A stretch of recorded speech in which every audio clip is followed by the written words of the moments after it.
नमस्कार दोस्तों, मैं हिमांशु आप सभी का स्वागत करता हूं अपने YouTube चैनल ई सेलिंग ज्ञान में। दोस्तों, आज की वीडियो सभी ऑनलाइन सेलर्स के लिए बहुत ही इंपॉर्टेंट होने वाली है। चाहे आप अमेजन पर सेल करते हो, चाहे आप फ्लिपकार्ट पर सेल करते हो, चाहे आप मीशो पर सेल करते हो या फिर आप किसी भी मार्केट प्लेस पर ऑनलाइन सेल करते हो। दोस्तों, अक्सर सेलर इसी बात को लेकर परेशान रहते हैं कि उन्हें जो ऑर्डर्स हैं वो नंबर ऑफ ऑर्डर्स काफी कम रहते हैं। मतलब सेलर्स को 3 महीने 6 महीने हो जाते हैं, लेकिन नंबर ऑफ ऑर्डर्स वही 2 4 5 ही आते हैं। तो ऑब्वियसली जो सेलर का पेशेंस लेवल है वो भी हिलने लगता है और कहीं ना कहीं वो काफी ज्यादा कंफ्यूज हो जाते हैं कि कैसे ऑर्डर्स को बढ़ाया जाए। इसी तरीके से काफी सेलर्स ने मुझसे भी कमेंट्स में पूछा था कि हमें अमेजन और फ्लिपकार्ट पर कैसे ऑर्डर्स बढ़ाने चाहिए। तो देखिए, मैं आप लोगों को बताऊं, अगर मैं आपसे कहता हूं कि कोई ऐसा ट्रिक होती है, कोई ऐसी टिप होती है जिसको मैं आपको बताऊं और आप अपने ऑनलाइन सेलिंग के बिजनेस में इंप्लीमेंट कर लेंगे, तो इससे अगर आपकी जो ऑर्डर है अभी 2-4 आ रहे हैं तो उस ट्रिक को अपनाने से 50-60-100 ऑर्डर आएंगे। तो ऐसी कोई ट्रिक बनी ही नहीं है। और अगर ऐसा कोई आपसे बोलता है तो वो बिल्कुल गलत बोल रहा है। मतलब कोई भी आपको गारंटी नहीं दे सकता कि ऑनलाइन सेलिंग बिजनेस में वो आपको ऑर्डर लाकर देगा। अब बात यह आती है फिर सेलर्स ऑर्डर्स को कैसे बढ़ाएं। देखिए, कुछ टिप्स होती हैं और कुछ स्ट्रेटेजीज होती हैं जो कि आपको अपने ऑनलाइन सेलिंग के बिजनेस में इंप्लीमेंट करनी होती है। और उस ऑनलाइन सेलिंग के बिजनेस में उन टिप्स और स्ट्रेटेजीज को इंप्लीमेंट करने के बाद पता नहीं कौन सी टिप या कौन सी स्ट्रेटेजी आपके बिजनेस में वर्क कर जाए जिससे कि आपकी जो ऑर्डर्स हैं, नंबर ऑफ ऑर्डर्स हैं, वो बढ़ने लग जाए। मतलब मैं वही बोल रहा हूं कि seller to seller different strategies work करेंगी। और मैं आपको फिर बोल रहा हूं कि कोई भी स्ट्रेटेजी ऐसी नहीं होती कि 100% वो आपको सक्सेस दिलाएगी ही दिलाएगी। आपका काम है अलग अलग स्ट्रेटेजीज को लगाकर अपने बिजनेस में एफर्ट लगाना जिससे कि आपकी सेल बढ़े। और ऐसी बात नहीं है कि अगर आप अलग अलग स्ट्रेटेजीज लगाते हैं, उसमें अपना एफर्ट लगाते हैं, तो डेफिनेटली आपकी ऑर्डर जो है वो अमेजन, फ्लिपकार्ट, मीशो या फिर कोई भी मार्केट प्लेस हो उस पर आपकी जो ऑर्डर्स है वो बढ़ने ही वाले हैं। तो फ्रेंड्स, आज इस वीडियो में मैं आपको 4 पॉइंट्स बताऊंगा जो कि आपके ऑनलाइन सेलिंग के बिजनेस में आपको सक्सेसफुल बना सकते हैं। आप देखिएगा कि आप किस टाइप की कौन सी स्ट्रेटेजी अपने बिजनेस में इंप्लीमेंट कर सकते हैं। तो बारी बारी इन स्ट्रेटेजी को डिस्कस करना शुरू करते हैं। लेकिन अगर अभी तक आपने मेरे इस यूट्यूब चैनल को सब्सक्राइब नहीं किया है तो इसे सब्सक्राइब करके बेल आइकन को भी प्रेस कर लीजिए, क्योंकि मैं ऑनलाइन सेलिंग से जुड़ी वीडियोस अपने चैनल पर लाता रहता हूं। तो आइए अब वीडियो शुरू करते हैं। पहली टिप या फिर मैं कहूं स्ट्रेटेजी जो आपको फॉलो करनी है कि आपको लिस्ट करने हैं कॉम्बो प्रोडक्ट। जी हां फ्रेंड्स, कॉम्बो प्रोडक्ट के कई सारे बेनिफिट मिलते हैं किसी भी सेलर को। देखिए, मैं कुछ बेनिफिट आपको बताता हूं। मानकर चलिए आप अपने बिजनेस में ज्यादा इन्वेस्टमेंट नहीं करना चाहते और आपके पास बहुत ही लिमिटेड प्रोडक्ट हैं। अब ऑब्वियसली लिमिटेड प्रोडक्ट आप लिस्ट करेंगे तो उससे ऑर्डर आने के चांसेस कम होंगे। मतलब ऑब्वियसली प्रोडक्ट रेंज बढ़ेगी तो कहीं ना कहीं आपके प्रोडक्ट ज्यादा डिस्ट्रीब्यूट होंगे अमेजन और फ्लिपकार्ट या मीशो मार्केट प्लेस पर, तो ऑर्डर आने के चांसेस भी ज्यादा बढ़ जाएंगे। अब आपके पास प्रोडक्ट कम है तो आप लिस्टिंग कम कर पाओगे। लेकिन जब आप कॉम्बो प्रोडक्ट को लिस्ट करते हो तो कॉम्बो प्रोडक्ट के बेनिफिट हमें यह मिल जाते हैं कि मान के चलिए आपके पास सिर्फ 3 प्रोडक्ट हैं, ए, बी और सी, तो आप कॉम्बो में ए के साथ बी का कॉम्बो बना सकते हैं, कॉम्बो में बी के साथ सी का कॉम्बो बना सकते हैं, कॉम्बो में ए के साथ सी का कॉम्बो बना सकते हैं, कॉम्बो में ए का कॉम्बो बना सकते हैं, बी का कॉम्बो बना सकते हैं, सी का कॉम्बो बना सकते हैं, ए बी सी का कॉम्बो बना सकते हैं। मतलब आप देख रहे हो आपके पास प्रोडक्ट तो 3 ही है, लेकिन आपने इतनी सारी लिस्टिंग क्रिएट कर ली है अमेजन और फ्लिपकार्ट पर। 3 प्रोडक्ट की आपने 3 लिस्टिंग तो की है सिंगल, लेकिन उसके अलावा आपने कॉम्बो लिस्टिंग कर करके अपनी जो लिस्टिंग है वो बढ़ा ली है। तो मैं ये कहूंगा कि आपका जो कैटलॉग है वो तो बढ़ जाएगा, लेकिन एक्चुअल में जो आपके पास प्रोडक्ट है वो 3 रहेंगे। तो ये एक बहुत बड़ा बेनिफिट मिलता है हमें कॉम्बो प्रोडक्ट का। दूसरा जो बेनिफिट मिलता है वो ये मिलता है कि कॉम्बो प्रोडक्ट में आप कस्टमर को कम प्राइस में प्रोडक्ट बेच सकते हो। कैसे? आपको पता है अगर आपका कोई प्रोडक्ट 200 ग्राम का है और दूसरा प्रोडक्ट 250 ग्राम का है तो अमेजन और फ्लिपकार्ट का जो वेट का स्लैब रहता है वो 500 ग्राम तक का रहता है। अब अगर आपका एक प्रोडक्ट 200 ग्राम का है और दूसरा प्रोडक्ट 250 ग्राम का है तो अगर दोनों प्रोडक्ट को आप ऐड करके सेल करोगे तो वो 450 ग्राम का होगा, यानी कि वो 500 ग्राम से कम होगा। और अगर 500 ग्राम से कम होगा तो उसका भी शिपिंग चार्ज वही लगेगा जो इंडिविजुअली दोनों का लग रहा था।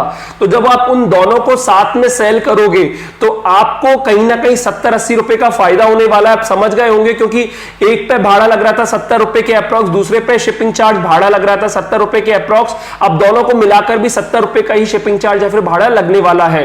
तो उस केस में फिर क्या होगा, उस केस में आपके पास 70 रुपए की बचत हो जाएगी। तो आप क्या कर सकते हैं, वो 70 रुपए की बचत कस्टमर को प्रोवाइड कर सकते हैं, या फिर 70 में से 50 रुपए की बचत कस्टमर को प्रोवाइड कर दीजिए, 20 रुपए अपना प्रॉफिट बढ़ा लीजिए। तो कहीं ना कहीं कस्टमर को दो प्रोडक्ट कम प्राइस रेंज में मिल रहे हैं, और अगर वो इंडिविजुअली खरीदता है तो ज्यादा प्राइस पॉइंट पर मिल रहे हैं। तो ये भी एक बहुत बड़ा बेनिफिट होता है कॉम्बो प्रोडक्ट को लिस्ट करने का। और ऑब्वियसली कॉम्बो प्रोडक्ट की जब भी आपकी सेल आती है तो ऑब्वियसली एक बार में मल्टीपल प्रोडक्ट सेल आउट होता है। अगर आपने ए और बी का कॉम्बो बना रखा है और ए बी जो लिस्टिंग है उसकी सेल आती है तो ए और बी दोनों बिकेंगे। तो ये तो आपको बेनिफिट समझ में आ ही गया होगा जो कि कॉम्बो प्रोडक्ट को लिस्ट करने से हमें मिल जाता है। तो इसलिए मेरा एक रिकमेंडेशन है कि अगर आप अपने बिजनेस में कॉम्बो प्रोडक्ट बना सकते हैं। अब देखिए कॉम्बो प्रोडक्ट हर एक कैटेगरी में पॉसिबल नहीं होता, ये मैं समझता हूं। तो इसीलिए मैंने आपको शुरुआत में बताया कि हर स्ट्रेटेजी हर बिजनेसमैन के लिए नहीं बनी है। आप अपनी कैटेगरी में देखिए कि आप कॉम्बो प्रोडक्ट को क्रिएट कर सकते हैं या फिर नहीं कर सकते।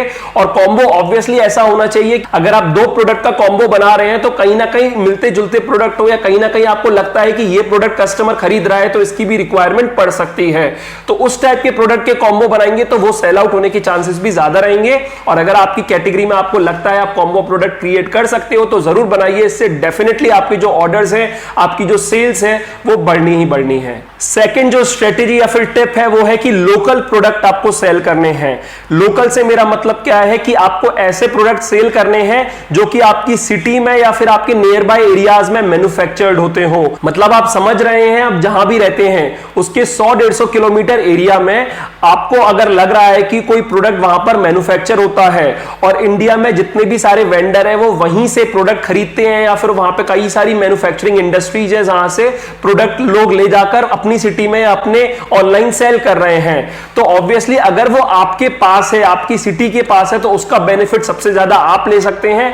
कारण ये है कि अगर आपके पास है तो एक तो आप कम प्रोडक्ट भी ला सकते हैं। लोकल प्रोडक्ट को सेल करने का सबसे बड़ा बेनिफिट यही होता है कि क्योंकि वो आपके नजदीक है तो आप खुद जाकर वहां से प्रोडक्ट शुरुआत में ला सकते हैं। आपको फोन पे ऑर्डर करके मंगाना नहीं पड़ेगा, क्योंकि जब हम फोन के थ्रू ऑर्डर करके मंगाते हैं तो सामने वाला भी बोलता है कि एक मिनिमम ऑर्डर क्वांटिटी आपको प्लेस करनी पड़ेगी, एमओक्यू आपको देना पड़ेगा और उसमें आपकी इन्वेस्टमेंट भी ज्यादा लगती है। लेकिन जब आपके पास ही मैन्युफैक्चर होता है कोई प्रोडक्ट तो आप खुद जाकर उनसे बात करके, अगर आप शुरुआत कर रहे हैं, ज्यादा इन्वेस्टमेंट नहीं करना चाहते, तो बहुत मिनिमम प्रोडक्ट भी वहां से परचेज कर सकते हैं। क्योंकि आपको पता होगा नॉर्मली सप्लायर्स की यही मेंटेलिटी रहती है कि अगर कोई आकर ले लेगा हमसे प्रोडक्ट तो हम 2-4 प्रोडक्ट भी उसे दे देंगे, लेकिन अगर हमें कहीं ट्रांसपोर्ट के थ्रू भेजना है तो एक मिनिमम ऑर्डर क्वांटिटी 5,000-10,000 रुपए का ऑर्डर लगाना ही पड़ेगा। तो ये बहुत ही सही चीज होती है अगर आपके लोकल में कोई प्रोडक्ट, कोई मैन्युफैक्चर होता हो जो कि आपकी सिटी की या फिर आपकी स्टेट की स्पेशलिटी हो, तो आप उस प्रोडक्ट को सेल करना शुरू कीजिए। इससे आपकी इन्वेस्टमेंट बचती है, ज्यादा प्रोडक्ट आपको शुरुआत में खरीदना नहीं पड़ता। दूसरा बेनिफिट ये होता है कि जिस प्राइस पॉइंट पर आप सेल कर पाएंगे उस प्रोडक्ट को मार्केट प्लेस पर, उस प्राइस पॉइंट पर कोई भी और पर्सन सेल नहीं कर पाएगा, क्योंकि वो आपको सबसे नजदीक है, आप जाकर भी ला सकते हैं। तो जो शिपिंग कॉस्ट है, जो ट्रांसपोर्टेशन कॉस्ट है, वो आपके केस में नहीं होगी, और उस केस में दूसरे वेंडर जो दूसरे लोकेशन तक ले जा रहे हैं उनकी ट्रांसपोर्टेशन कॉस्ट बढ़ जाएगी। तो ऑब्वियसली जब उनको ट्रांसपोर्टेशन कॉस्ट लगने वाली है तो उनका जो सेलिंग प्राइस है वो बढ़कर आएगा, लेकिन आपका सेलिंग प्राइस कम होगा तो आपकी सेल आने के चांसेस ज्यादा रहेंगे। इसका एक और बेनिफिट ये होता है लोकल प्रोडक्ट को सेल करने का कि आप अपने प्रोडक्ट में कस्टमाइजेशन भी करा सकते हैं। अगर आप वेंडर से बात करते हैं, अगर आप मैन्युफैक्चरर से बात करते हैं और अपने हिसाब से कुछ कस्टमाइजेशन कराना चाहते हैं, ऑब्वियसली उसके लिए आपको एक मिनिमम ऑर्डर प्लेस करना पड़ेगा, लेकिन मैन्युफैक्चरर जब आप एक बल्क क्वांटिटी में ऑर्डर प्लेस करेंगे तो कस्टमाइजेशन भी कर देता है। मतलब अगर आपको अपनी प्राइवेट लेबल ब्रांड के हिसाब से कुछ उसमें चेंजेस कराने हैं, क्योंकि आप चाह रहे हैं कि अपनी ब्रांड में जो प्रोडक्ट सेल कर रहे हैं वो थोड़ा सा डिफरेंट हो लुक में, तो वो भी सब करा सकते हैं। तो ये बेनिफिट मिल जाता है हमें लोकल प्रोडक्ट को सेल करने का। तो अगर आप लोकल प्रोडक्ट सेल करते हैं और अगर आपको लगता है आपके नियर बाय कोई ऐसा प्रोडक्ट है जिसे सेल करके आप अच्छी सेल जनरेट कर सकते हैं तो उसे कीजिए, उससे आपके नंबर ऑफ ऑर्डर्स डेफिनेटली बढ़ेंगे। तीसरी टिप या फिर मैं कहूं स्ट्रेटेजी है, मेक योर प्रोडक्ट यूनिक। देखिए मैंने अभी कुछ टाइम पहले एक वीडियो बनाया था, ये वाला, आप इसका लिंक वीडियो के डिस्क्रिप्शन में देख सकते हैं। मैंने इसमें डिटेल में बताया है कि आप अपने प्रोडक्ट को यूनिक कैसे बना सकते हैं। एक्चुअली फ्रेंड्स होता क्या है, मैं अगर आपसे कहूं कि आप कोई यूनिक प्रोडक्ट सेल करो मार्केट प्लेस पर, तो ऑब्वियसली आप भी कहेंगे कि मार्केट में इतना कंपटीशन है कि कोई ऐसी कैटेगरी नहीं रह गई, कोई ऐसी कैटेगरी ऑफ प्रोडक्ट नहीं रह गए जिसमें कंपटीशन नहीं बचा हुआ है और ऐसा कोई प्रोडक्ट हमें यूनिक समझ में ही नहीं आता। तो इसका ऑल्टरनेटिव मैंने आपको यह बताया था कि आप अपने प्रोडक्ट को ही, जो एग्जिस्टिंग प्रोडक्ट है जिसको आप सेल कर रहे हो, उसी को यूनिक बनाने की कोशिश करो।